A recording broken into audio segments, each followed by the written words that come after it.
dans tout ce que Dieu fait à l'endroit des hommes, il encadre toujours ce qu'il fait par un protocole. Le Dieu que nous prions n'est pas un homme, c'est un esprit. C'est un grand Dieu. Alléluia. Et ce Dieu, aucun homme ne peut s'approcher de lui s'il n'observe d'abord un protocole. En réalité, les protocoles sont établis dans le but de garantir la rencontre ou la relation entre l'humain et le divin, tout en garantissant la sécurité de l'humain. Donc Dieu définit des protocoles qui vont garantir la bonne collaboration, la bonne cohésion, la bonne communion, la bonne relation entre lui et toi. Vous savez, je réalise que dans les choses de Dieu, dans les organisations divines, tout le monde n'est pas habilité à faire quoi que ce soit. Tout le monde n'est pas libre de faire ce qu'il veut faire et quand il veut le faire. Il y a un ordre, il y a une organisation, il y a un protocole. Dans la relation avec Dieu, vous ne deviez pas impliquer votre corps.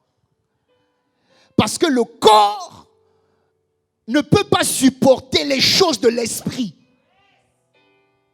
Si vous venez dimanche après dimanche seulement avec votre corps, il y a des choses que vous n'atteindrez pas. Il y a des choses que vous ne vivrez pas.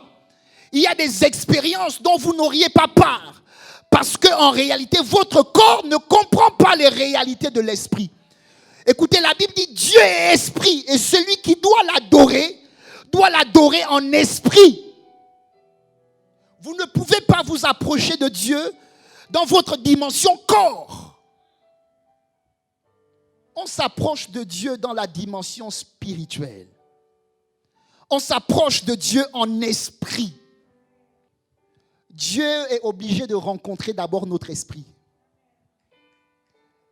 Parce que Dieu est esprit. Si un esprit doit te donner quelque chose, il ne peut pas te donner à toi corps, à toi homme charnel. Il va passer par ton esprit pour te donner ce qu'il veut te donner. Parce que Dieu est simplement esprit.